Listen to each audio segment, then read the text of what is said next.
Hosea chapter 3, verse 1, then the Lord said to me, go again, Hosea. What? Go find her. Love this woman who's loved by a lover and is right now committing adultery. Go find her, Hosea. Go find her. Look what's after the comma. Just like the love of the Lord for Israel. I love her. Now, where it says Israel, it means Israel, but it also prophetically speaks of God's love for the whole world. Go find her again. This is like my love for the children of Israel who look to other gods and love the raisin cakes of the pagans. In other words, they like the things that society, stuff, possessions that the world offers. They're trying to find love and meaning and purpose in that. Go find her. Boy, that must have been a heart-wrenching process. As you go looking for your wife who was a former prostitute, who's now back into prostitution, where do you go looking for her, friends? How messy is that search? How painful is that pursuit? As he walks the streets, everyone says you don't go to those neighborhoods. Men of God should never be seen in those places and buildings. But here's Hosea looking for who? His wife of all people. Going on in verse 2, he continues to write, so I bought her. I bought her for myself for 15 shekels of silver and 1 1/2 homers of barley. Wait. She's your wife, Hosea. She's already yours.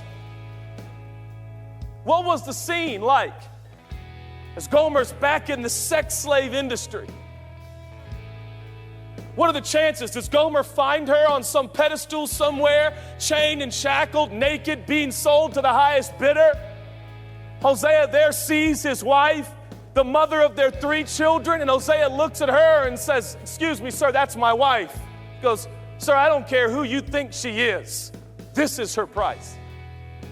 But okay, what's the price? And he pays for what is already his. The Bible says, I hope you understand, Hosea is a picture of God, and no offense, you and I are a picture of Gomer. The Bible says the earth is the Lord's and the fullness thereof. Mankind is the unique possession of the Creator God. And yet, 2,000 years ago, he paid a dear price. He paid for what he already possessed. And he sent his son, who spilled his blood, to purchase back what he already owned. How much? Hosea gets the money. What was that exchange like when Hosea looked in the eyes of his wife? No doubt she hung her head in embarrassment. He's found me. I've abandoned him. I've abandoned our 3 kids. And yet he insists on buying me. Buying me. As these other men sought to buy her, to use her, Hosea seeks to buy her, to heal her. It says in verse 4, for the children of Israel shall abide. Now this is where Hosea shifts in and he starts speaking prophetically. This is really no longer about him and Gomer. It's about something that is to come. It's about something bigger. Verse 5, afterward, there's going to come a season. He didn't know it would be 750 years, but it would. There'd be no king. It would be difficult. It would be unclear. It would be challenging. But then the children of Israel shall return and seek the Lord their God and David their king. And then notice what it says. They shall fear the Lord. Now, Israel and Judah knew what it was to fear the Lord. And by fear, I mean terror. Under the old system of relating to God, there was terror. Terror because God, they were unable to keep his commands, the 10 commandments, and there was judgment and there was wrath. But there will come a day, he prophesies. There will come a Messiah, and he will finally satisfy and appease the wrath of God. And the fear of the Lord in those days will be in awe of his goodness in the latter days. The fear of the people will not be of terror. It will be in awe of his graciousness towards humanity.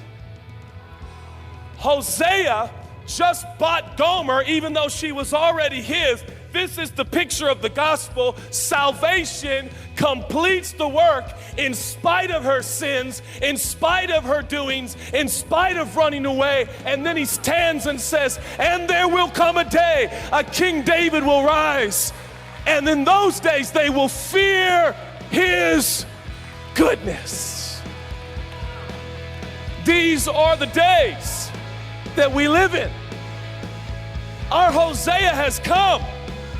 Salvation has come, and he found you, and he found me, and he had to walk to the most despicable places, and he had to communicate and be around sinful, broken humanity. Don't you see?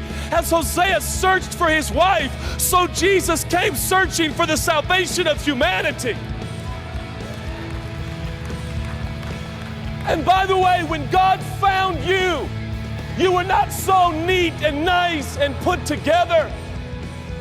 You were in chains, and you were naked, and you were sinful, and so was I. And our gracious God said, how much? How much? The blood of your Son. For then and only then can they, humanity, avert the wrath and justice that is rightfully on their heads. Very well. Very well. I'll send my Son.